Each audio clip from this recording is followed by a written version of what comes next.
Hello நண்பர்களே, வணக்கம். நம்ம இன்றைக்கி பார்க்க போகிற வீடியோவோட டாபிக் என்ன அப்படின்னு பார்த்தீங்கன்னா, நம்ம முருகரையோ இல்லை மற்ற தெய்வங்களையோ கும்பிட்டா நம்மளுக்கு வீட்டில் சண்டை வருமா? கணவன் மனைவிக்குள்ளேயா இருந்தாலும் சரி, இல்லை குடும்பத்துக்குள்ளே மாமியார் மாமனார் நாத்தனார் இந்த மாதிரி இருக்கிறவங்க, அப்புறம் வேறு மாதிரி ஃபேமிலி இஷ்யூ வருமா? அப்புறம் உடல்நிலை சரியில்லாமல் போகுமா? ஸோ இதெல்லாம் பற்றி நம்ம இந்த வீடியோவில் பார்க்கலான்னு இருக்கோம். ஸோ நம்ம இப்போ முருகர்னு இல்லை, நம்ம சேனலில் நம்ம முருகரோட பதிவுகளை தான் பார்த்துட்டு வந்துட்ருக்கோம். அதனால் நான் முருகரை பற்றி உங்களுக்கு சொல்கிறேன். மற்ற தெய்வங்களை நீங்கள் கும்பிடுறவங்களாக இருந்தாலும் உங்கள் வாழ்க்கையிலையும் கூட மேபி இந்த மாதிரியெல்லாம் நடக்கிறதுக்கு வாய்ப்புகள் அதிகமாக இருக்குது. ஸோ நீங்கள் இப்போது முருகர் பக்தராக இருக்கிற பட்சத்தில் நீங்கள் இப்போ தான் ஸ்டார்ட் பண்ணியிருக்கீங்க, முருகரை நம்ப ஆரம்பிச்சிருக்கீங்க. அவருக்கு இனி நம்ம பூஜையெல்லாம் செய்யலாம். தொடர்ந்து அவருக்கு செவ்வாய்க்கிழமை நம்ம நம்மளால் முடிஞ்ச அளவுக்கு விரதம் இருக்க முடிஞ்சால் விரதம் இருக்கலாம். இல்லாட்டி விளக்கு தான் வைக்க முடியுது என்னால் அப்படின்னா அதை கூட செய்யலாம். ஆனால் அப்படி செய்யும்போது ஒவ்வொரு செவ்வாய்க்கிழமையுமே நீங்கள் முருகருக்கு விளக்கு வச்சுட்டு வாரீங்க. ஆனால் அன்னைக்கு நைட்டு அந்த விளக்கு வச்சு முடித்ததுக்கப்புறமா உங்களுக்கோ உங்கள் கணவருக்கோ சண்டை வருது, இல்லை உங்கள் ஃபேமிலியில் இருக்கிற வேறு யார் கூடயாச்சும் உங்களுக்கு சண்டை வருது. அதனால உங்களுக்கு மன சங்கடமாகுது, மனசு ஒரு என்ன சஞ்சலமாக இருக்குது. என்னடா நம்ம முருகருக்கு விளக்கு வச்சோமே, நம்மளுக்கு ஏன் இப்படி நடக்குது? நம்ம மனசு ஒரு திருப்தியாக இல்லையே, விளக்கு வச்சதுக்கு ஒரு திருப்தி நம்மளுக்கு இல்லையே, எதனால நம்மளுக்கு இப்படி நடக்குது? இது ஏதாச்சும் அபசகுணமாக? ஒரு நாள் நடந்தால் தெரியாதுங்க. தொடர்ந்து நீங்கள் ஒவ்வொரு நாளும் விளக்கு வைக்கும் போதும் உங்களுக்கு இதே மாதிரி கொஞ்ச நாளாக நடந்துகிட்டே இருக்குது அப்படின்னா அதுக்கு என்ன அர்த்தம், என்னவா இருக்கும் அப்படின்னு பார்த்தீங்கன்னா, இதெல்லாம் வேறு எதுவுமே இல்லை. உங்களுக்கு முருகர் வைக்கக்கூடிய என்ன சொல்கிறது, அவர் உங்களை சோதித்து பார்க்குறாருன்னு தான் சொல்ல முடியும். ஏன்னா அவர் சோதிக்காமல் எதையுமே யாருக்குமே தரமாட்டார். தரதை திருப்தியாக தருவார். ஸோ அதனால் அவர் உங்களை சோதித்து பார்ப்பார். உங்களுக்குள்ளே சண்டை வந்தாலும், உங்களுக்கு மனசு சங்கடப்பட்டாலும், உங்கள் மனசு கவலையில் இருந்தாலுமே நீங்கள் அடுத்து விளக்கு வைக்கிறீங்களா, அவருக்கு பூஜையெல்லாம் செய்கிறீங்களா, இல்லை பாதியிலே விட்டுட்டு போயிடுறீங்களா? ஒரு சில பேர்லாம் பார்த்தீங்களா ஒரு தொடர்ந்து 2-3 வாரம் வைப்பாங்க. அதே மாதிரி தொடர்ந்து அவங்களுக்கு சண்டை வந்துட்டே இருக்குது அப்படின்னா அவங்களுக்கு மனசு விட்டு போயிடும். அப்புறம் இனிமேல் நான் உனக்கு விளக்கே வைக்க மாட்டேன், அந்த மாதிரியெல்லாம் செய்கிறவங்க நிறைய பேர் இருக்கிறாங்க. நானே கண்கூட நிறைய பேர் பார்த்துருக்கேன். இதெல்லாம் கடவுள் நம்மளுக்கு தரக்கூடிய சோதனைகள் தான். கடவுள் நம்மளை சோதித்து பார்ப்பாரு. நீ எனக்கு செய்கிறத நான் உனக்கு கஷ்டத்தை தந்தாலும் நீ செய்கிறியா? எனக்கு கூட இந்த மாதிரிலாம் நிறைய நடந்திருக்கு. நானும் முன்னாடியெல்லாம் யோசிக்க மாட்டேன், என்ன சொல்கிறது, எதையுமே யோசிக்க மாட்டேன்.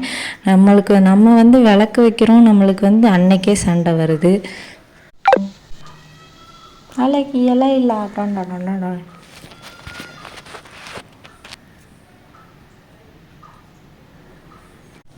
அதுக்கப்புறமா நானே நோட் பண்ண ஆரம்பித்தேன். நம்ம விளக்கு வைக்கிற டைமில் தான் நம்மளுக்கு இந்த மாதிரி வீட்டில் சண்டையெல்லாம் வருது. இது ஆஃப்டர் மேரேஜ் தான் நோட் பண்ண ஆரம்பித்தது. கல்யாணத்துக்கு முன்னாடிலாம் நம்மளுக்கு இதெல்லாம் பெருசாக மைண்டில் எடுக்க மாட்டோம். ஏன்னா அப்போது நம்ம டீனேஜில் ஜாலியாக இருந்திருப்போம். மேரேஜ் ஆனதுக்கப்புறம் தானே நம்மளுக்கு கஷ்டம்னா என்னன்னே தெரிய தொடங்குது. ஸோ அதனால் அதுக்கப்புறமா விளக்கு வைக்கிற டைம்லலாம் அடிக்கடி எனக்கு இந்த மாதிரியெல்லாம் நடக்கும். ஈவன் எனக்கு என் ஹஸ்பண்டுக்கும் தேவையே இருக்காது, ஆனால் அந்த விஷயங்களுக்கெல்லாம் நாங்கள் சண்டை போடுவோம். ஸோ அந்த மாதிரி இருக்கிற டைமில் அப்போ நான் என்ன நினச்சேன் அப்படின்னா, அப்போ நான் முருகர் இதெல்லாம் கிடையாது. முருகரை பொதுவாக எல்லா கடவுளையுமே பெருசாக எடுத்து கும்பிடுவேன், அந்த மாதிரி தான் இருந்துட்டு இருந்தேன். ஸோ அப்படி இருக்கும்போதே எனக்கு இந்த மாதிரி டவுட்டெல்லாம் வரும். நம்ம இந்த விளக்கு வைக்கிற அன்னைக்கு மட்டும்தானே நம்மளுக்கு இந்த மாதிரிலாம் நடக்குது, அப்போ இனி நம்ம விளக்கு வைக்கக்கூடாது அப்படின்னு நினைப்பேன். அப்புறம் நான் வேண்டுனது ஏதாச்சும் நடக்கலை அப்படின்னாலும் இனிமேல் நான் விளக்கே வைக்க மாட்டேன். அந்த மாதிரியெல்லாம் நான் நிறைய நாள் பண்ணியிருக்கேன். ஆனால் அதெல்லாம் கடவுள் வந்து நம்மளுக்கு தந்த ஒரு சோதனைன்னு வந்து எனக்கு வந்து உணரக்கூடிய காலகட்டங்கள்லாம் வந்து இப்போ ரீசெண்டாக தான் வந்து என்னாலே வந்து அதெல்லாம் உணர முடிஞ்சிச்சு. நம்ம அவ்வளோ கஷ்டத்துலையுமே வந்து நம்மளுக்கு வந்து வேறு ஏதாச்சும் பிரச்சனை, இப்போ நான் 2 பேரும் சண்டை போட்டு பேசாமல் இருக்கோம், இல்லை வீட்டில் உள்ளவங்க கூட சண்டை போட்டு அவங்க யாரும் நம்மள்ட்ட பேசாமல் இருக்காங்க, ஆனால் வந்து நம்ம வந்து இருக்கிறோம். அப்போ வந்து அந்த இதையும் தாண்டி நம்ம மனசு ரொம்ப உடையிற அளவுக்கு அவங்களாம் வந்து பேசிட்டாங்க. ஸோ அதை வந்து நம்மளால் தாங்க முடியலை, அழுவோம் நைட்டெல்லாம். ஸோ அந்த மாதிரி அழுது கஷ்டத்தில் இருக்கும்போதும் நம்ம வந்து கடவுளுக்கு வந்து ஏன் நம்ம வந்து அந்த விளக்கு வைக்கிறது வந்து செய்யக்கூடாது? நம்மளுக்கு கஷ்டத்தை தரதே அவர் தானே, மறுபடியும் அவர்கிட்டே போய் நம்ம நிற்போம், அப்போ அவர் என்ன பண்ணுகாருன்னு பார்க்கலாம்னு சொல்லிட்டு மறுபடியும் நான் அந்த விளக்கை வந்து வைக்க ஆரம்பித்தேன். இப்போ வந்து நான் அந்த விளக்கு வைக்கிறத வந்து நிப்பாட்ட மாட்டேன். என்னைக்காவது எனக்கு வந்து ரொம்ப கஷ்டமாக இருந்துச்சு அப்படின்னா மட்டும்தான், இல்லை உடம்பு சரியில்லாமல் இருந்தால் மட்டும்தான் நான் வந்து வைக்க மாட்டேன். மற்ற டைமில் எல்லா நாட்களையுமே நான் வந்து அந்த செவ்வாய்க்கிழமை வந்து தவறாமல் நான் வந்து வைப்பேன். ஸோ வந்து அதுக்கப்புறம் நான் வந்து வாழ்க்கையில் வந்து நிறைய மாறுதல்களையும் வந்து நான் வந்து பார்க்க ஆரம்பித்தேன்.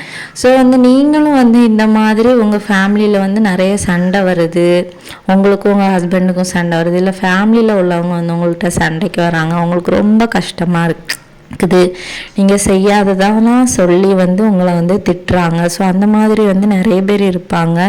ஈவன் எனக்குமே அப்படி தான். ஸோ வந்து அந்த மாதிரி இருக்கிற டைமில் வந்து நம்ம வந்து அதெல்லாம் நினச்சிட்டு நம்ம வந்து தெய்வத்தை வந்து கவனிக்காமலே விட்டுருவோம். ஸோ வந்து அதுக்கப்புறமா ஒரு வேளை நீங்கள் வந்து முருகர் பக்தராக இருந்தீங்க அப்படின்னா அவரே வந்து உங்களுக்கு கனவுல கூட வந்து கேட்க ஆரம்பிக்கலாம், நீ வந்து என்னை மறந்துட்டதானே, எனக்கு நீ எதுவுமே செய்ய மாட்டேல அப்படின்லாம் வந்து கேட்பாரு. இதெல்லாம் வந்து கனவுலலாம் வந்து நம்மளுக்கு வந்து கண்டிப்பாக வந்து காட்டும். நம்ம வந்து உண்மையான முருகர் பக்தராக இருந்தோம் அப்படின்னா கண்டிப்பாக அவரே வந்து கேட்பாரு, ஏன் நீ என்ன மறந்த, எனக்கு செய்கிறத ஏன் நீ செய்யலை அப்படின்லாம் வந்து கேட்பாரு. இது வந்து இப்படி நடக்கும். ஸோ இது வந்து உங்களுக்கு வந்து அவர் வைக்கிற ஒரு சோதனை தானே தவிர அவர் வந்து உங்களுக்கு வந்து உண்மையிலே வந்து கஷ்டத்தை தரணும்னு நினச்சி வந்து தரமாட்டார். இவ்வளோ அந்த கஷ்டம்தான் தருவார், ஆனால் வந்து அது வந்து உங்களை பாதிக்கிற அளவுக்கு வந்து அவர் வந்து கொண்டு போக மாட்டார். இந்த கஷ்டத்தை தருவேன், நீ தந்தாலும் எனக்கு வந்து நீ வந்து செய்கிறத வந்து தொடர்ந்து செய்கிறியான்னு பார்க்கணும், அந்த மாதிரி ஒரு எண்ணத்தில் தான் வந்து அவர் வந்து நம்மளை சோதித்து பார்ப்பாரு தவிர அவர் வந்து என்னைக்கும் நம்மளை வந்து கைவிட மாட்டார்.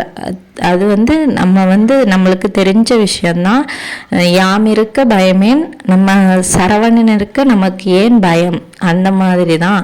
அவர் இருக்கும்போது நம்ம வந்து எதுக்கும் பயப்படக்கூடாது. எவ்வளோ பெரிய கஷ்டம் தந்தாலும் அதுலேருந்து அவரே வந்து நம்மளை வந்து காப்பாற்றுவார். அதே மாதிரி உடம்பு சரியில்லாமல் போகிறது கூட அந்த மாதிரி தான். நீங்கள் வந்து இன்றைக்கி வந்து நான் வந்து அவருக்கு வந்து சஷ்டிக்கு விரதம் இருக்க போகிறேன், இல்லை வந்து கிருத்திகைக்கு விரதம் இருக்க போகிறேன், இல்லை செவ்வாய்க்கிழமை இன்றைக்கி நான் வந்து அவருக்கு விரதம் இருக்க போகிறேன்னு நினைங்க. ஒரு சில நாட்களில் வந்து பார்த்திங்கன்னா நீங்கள் நல்லா தான் இருந்திருப்பீங்க, ஆனால் வந்து அந்த நாளில் மட்டும் உங்களுக்கு வந்து உடம்பு சரியில்லாமல் போயிடும். ஸோ அது என்ன காரணம்னு வந்து சொல்ல முடியாது. ஸோ நம்மளுக்கு உடம்பு சரியில்லாமல் போனால் நம்மளால் வந்து பூஜையெல்லாம் பண்ண முடியுமா? முடியாது. ஈவன் ஒரு தலைவலியோ இல்லை வேறு ஏதாச்சும் பிரச்சனையோ ஏதாச்சும் ஒன்று வந்து தருவார். நம்மளால் வந்து நம்மளுக்கு செய்கிறதுக்கு மனசே இருக்காது. இந்த மாதிரி நோய்களை தரது கூட நம்ம வந்து அவரை வந்து தொடர்ந்து தேடுறோமா, அவருக்காக நம்ம வந்து செய்ய வேண்டிய பூஜைகளை வந்து தொடர்ந்து செய்கிறோமாங்கிறதெல்லாம் பார்க்குறதுக்காக தான் அவர் வந்து நம்மளுக்கு வந்து கஷ்டத்தை தருவார். நம்மளுக்கு வந்து சின்ன வயசில் வந்து இதெல்லாம் வந்து நம்மளால் உணர முடியாது. ஒரு ஸ்டேஜ் தாண்ட தாண்ட நம்மளாலே வந்து நம்மளுக்கு எதில் அதிகமாக நாட்டம் இருக்குதோ அதை பற்றின தகவல்களெல்லாம் வந்து நம்ம வந்து தெரிய ஆரம்பிச்சிருவோம். ஸோ அதனால வந்து உங்கள் லைஃப்லேயும் வந்து இந்த மாதிரி ஏதாச்சும் ப்ராப்ளம்னால நீங்கள் வந்து இந்த விளக்கு வைக்காமல் போகிறது, சாமி கும்பிடாமல் போகிறது, இந்த மாதிரியெல்லாம் பண்ணியிருக்கீங்களா? இல்லை உங்கள் லைஃப்பில் இந்த மாதிரி ஏதாச்சும் பிரச்சனைகள் வந்திருக்கா, உங்கள் ஃபேமிலியில் வந்திருக்கா? அப்படி ஏதாச்சும் இருந்துச்சு அப்படின்னா என்னென்ன மாதிரி நீங்கள் எல்லாம் பண்ணினீங்க அப்படின்னு சொல்லிட்டு நம்ம கமெண்ட் செக்ஷனில் கமெண்ட் பண்ணுங்கள். நம்மளோட வியூவர்ஸ் பார்த்து தெரிஞ்சுக்கிட்டோம். ஸோ இந்த வீடியோ பார்த்ததற்கு ரொம்ப நன்றி. இந்த வீடியோ யூஸ்ஃபுல்லாக இருந்துச்சு அப்படின்னா ஷேர் பண்ணிவிட்டு நம்மளோட சேனலை வந்து சப்ஸ்கிரைப் பண்ணிடுங்க. அப்புறம் கமெண்ட் செக்ஷனில் வந்து வெற்றிவேல் முருகனுக்கு ஒரு அரோகரா மட்டும் சொல்லிடுங்க. நன்றி.